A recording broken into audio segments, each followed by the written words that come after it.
Hi, if you're like most, you're probably wondering right now, what am I going to do with my business and what are some of the things that I can do right now to take my business actually to the next level?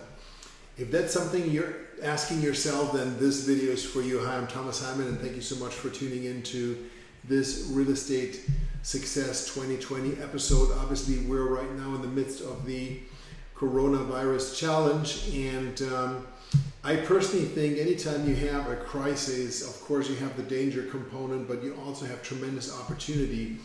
And I'm thinking that as far as our real estate industry is concerned, that these changes that we're experiencing right now actually are going to accelerate the natural process of development with respect to new business models and new ways of doing things that would have happened anyhow. Just like Instacart and Uber Eats were around and used by a very, very tiny percent of the population. Now everyone is using it because you pretty much have to. So the same thing is true for real estate. And I am challenging you to think of yourself as a future virtual real estate agent. You know, how to run your business in a virtual manner. And this is going to be a two-part series if you want to, or two-part training. Today I'm going to talk about the listing side. So how can you potentially effectively run and grow your listing side business on a virtual basis? And by virtual, I don't mean getting rid of the real estate agent, that you don't need the real estate agent, but I'm really thinking in terms of how can you deliver the service in a frictionless and safe manner, safe for everyone that's involved. You know, a lot of people thought, including myself, honestly, that Opendoor and Zillow offers would really be the way to go for a lot of sellers that didn't want to put their property in the market and deal with agents and home buyers and so forth. But as you've heard over the last couple of days, both of them are really pulling out and are shutting down. Zillow is pulling their iBuyer program out of all the 24 markets that they're in. Opendoor is probably going to do the same if they haven't done it already. And there really is no need to go that route. There is a way to do this business yourself as a real estate agent in a way that will appeal to sellers that are concerned about safety and how they can sell their property. So I want to give you some thoughts with respect to how you can run your business in a virtual manner on the listing side. And obviously it's going to be tremendously technology focused. So if you are technology challenged, then just you got to get over that and realize that technology is going to be the equalizer, the lever that you need to really set yourself apart and deliver these kind of services to your sellers. The first thing you want to do, you absolutely have to do, is work only with sellers that are cooperative and that are willing to work with you according to your process and that are motivated to sell. You do not want to take a listing from someone that, is just trying to see what they can get, and if they can sell it, great, and if they don't. You do not want to be desperate for that kind of listing. In a different market, you can make the argument, well, I'm still going to take the listing, I'll get the exposure from the sales side, I'm going to do all these open houses and so forth. But this is a different time, and I'm going to talk about that specifically on the buyer side in my next video. But on the listing side too, you really need to be extremely careful who you agree to work with, because you're putting not just your time at risk, but you're putting your health at risk, potentially your life, so you don't want to be playing games with people that are not motivated to sell, where you do not know that you will sell that property. You're going to help them sell the property, but the pricing has to be right, the presentation has to be right. If the place is messy, needs a lot of updates, then it has to be reflected in the pricing. And I would say at a minimum, if it would cost X dollars to paint it, you have to figure in 3 to 4 times that much as a discount on the price. You can't say, well, it takes $1,000 or $5,000 to do this, then the buyer is just going to go ahead and do it and pay $5,000 less. No. If it takes $5,000 to do it, the buyer may be willing to do it if they pay $20,000 less. So if your seller is not willing and able to make the investments to present their home in the best possible way, then that needs to be reflected in the pricing. You know, don't use comps for something that looks like a brand new model home that sold for X dollars, and here you have something that really is very challenged and they think it's going to, you know, bring the same amount of money. So having that put out of the way, the first thing is with respect to presentation, you have to use 3D tours. You have to utilize 3D tours and floor plans, and use, for instance, Matterport. There's some other providers as well, but Matterport is definitely the leader in this field. And you want to make it super easy for potential buyers to use this technology to do a virtual walkthrough of the property. And you know, Matterport 3D tours, if you have a virtual reality headset, you can actually literally walk through the property. But even on a laptop or computer or tablet, it's just incredibly impressive how you can walk through the property, and it will actually eliminate 80% of showings, because anyone that would like to see the property and get a feel for it to basically disqualify that property from their short list, this tool will allow them to do that. And so it's not only going to get you more visibility and exposure, because you know, certain sites are going to highlight those 3D tours versus, you know, just regular photography, but it's also going to allow a potential buyer and another agent to really get a very, very good idea of the property. And having a true floor plan in there as well will allow a potential buyer also to see whether or not their furniture is going to fit and so forth. So that will be the first thing. It's an absolute must. You got to make that investment. If you're not willing to do it, then I really think you're hurting yourself, and you may really want to ask yourself, do I want to really do this right now? The second thing I want to do is ditch open houses in exchange for virtual open houses. So a lot of agents are having incredible success doing virtual open houses. They live stream them on Facebook or YouTube. The advantage of live streaming on Facebook is that not only do all of your followers get notified that you went live, but you can also then save the video to your camera roll on your phone, on your iPhone or Android phone, and then you can upload it to YouTube and to other places and utilize it for a lot of other cross-marketing. You know, TikTok, Instagram, etc., etc. So you want to, if you can, do a Facebook Live virtual walkthrough. Another benefit with Facebook is that when you do a live stream, you can actually flip forth and back between the front camera and the back camera. That's something you cannot do when you just record a video. You cannot switch between the front and back camera on your iPhone. With Facebook Live, you can do that. And if you want to really make it look professional, get a gimbal handle. You can order those online, which will basically stabilize your phone so it's not going to be jerking all over the place as you're walking through the home. And just do a very extensive walkthrough on your virtual open house that explains the property, the neighborhood, any background information that would be of interest, you know, schools, etc., and then really drill down into all the different areas of the house. And then of course you have your 3D tour and floor plans, etc., to back it up. It's a great way to get exposure, and then as people like the video, engage them on Facebook or YouTube, you know, start conversations with them, you know, find out if they're interested in making a move, if they know anyone that's interested in making a move. And you know, you never know, you might build a prospect base out of that.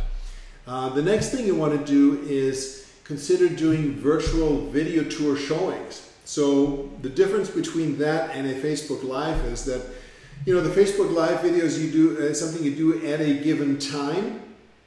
People can tune in or they can watch the replay.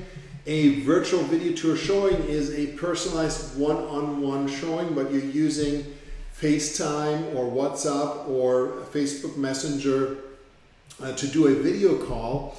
And you can have multiple people on that video call. So if you have, for example, you know, a couple that are looking to buy the home and they have their parents that want to be part of it as well, you can do a tour of the home while you have that live video call. You can share the home, you can drill in, you can answer questions, you can show things again that they want to see, you can flip between the front and back camera. You can go outside, you can show the area around the house and so forth. So it's a great way to do a virtual video tour that will also keep everyone safe. So they don't all have to come to the home and interface with each other. As you know, the recommendation right now is to keep at least 6 feet of distance, and you really want to limit your interaction with people as much as possible, not just for your own health, but also for their health. And so people will be very receptive to that.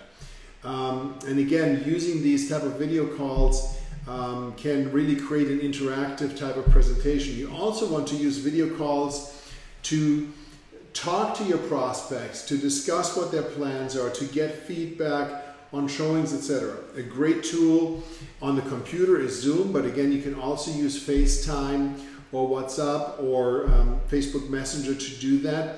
And just get in the habit of doing video calls, which will give you a much better way to connect with people than just a regular phone call or text messaging.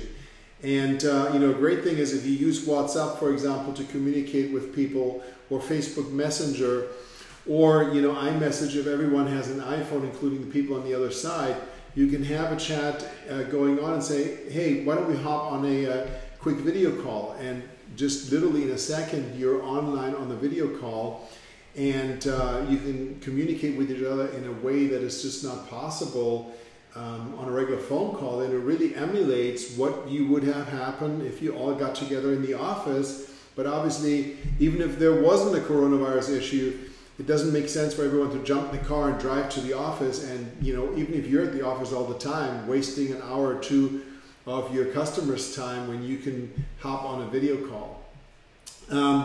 You want to consider learning and mastering online document signing. Many of you are already using tools like .loop or Transaction Desk, DocuSign, but there's still a lot of agents that are just not familiar with it, and the best thing to do is just to create some dummy transactions, some dummy documents. You know, pretend your significant other is a buyer and you're the seller, and just send the document forth and back, and you know, get a feel for how easy it is really. And then you can of course also walk your buyer or seller through that process. When you do online document signings on offers, I would highly recommend that you have a phone conversation with them or a Zoom kind of meeting to go over the entire contract. You know, just sending someone a you know, a 15 or 20 page document that is the contract plus, you know, all these different disclosures and what have you not. For someone that is not a real estate professional, it can be really overwhelming, and you don't want to be in a situation where they just click next, next, next, next, next to initial and sign everything, but they really don't understand what they're signing. They're not taking the time. Yes, they trust you, but you still want to make sure that they really understand all the different provisions of the contract that will avoid issues later on. Now, on the listing side, once you have your transaction under contract, you now are looking obviously at issues with vendors. There are going to be appraisers that might need access to the property, home inspectors, maybe some minor repairs need to be made. And one thing that you might want to consider is using a smart lockbox or a smart key. You know, there are smart keys that can be you know, put into the front door. Obviously, they have keys right now that are totally hidden inside of the door, so there's no clunky keypad on the outside. And this could be a value enhancer to pass on to the new owners, but it allows you to provide access control to the property, and that, you know, prevents you needing to be there yourself to let people in, and you also, you know, cut down on the interaction of your sellers having to be there or the other agent having to be there. So the whole name of the game is, how can we make this super easy, super safe, super frictionless to all the people that are involved? You want to work with vendors that are technology friendly and technology savvy. You know, inspectors that will do a video walkthrough, you know, whether they do a live, you know, FaceTime type of call, or they just record a, you know, a detailed video, you know, a video walk over the roof, a home inspector doing a video walkthrough just to recap the big items that they found, giving a couple of tips. Those kind of things will really mean a lot to the other parties in the transaction.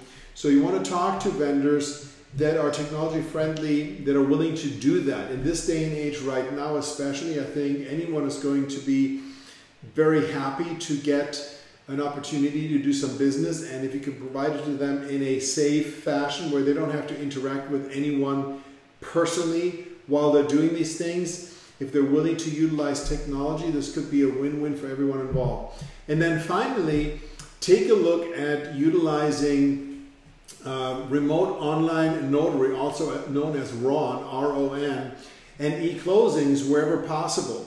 Right now, actually, I am rattling a lot of cages to ensure that we can get to online closings, e-closings for mortgage transactions in Florida.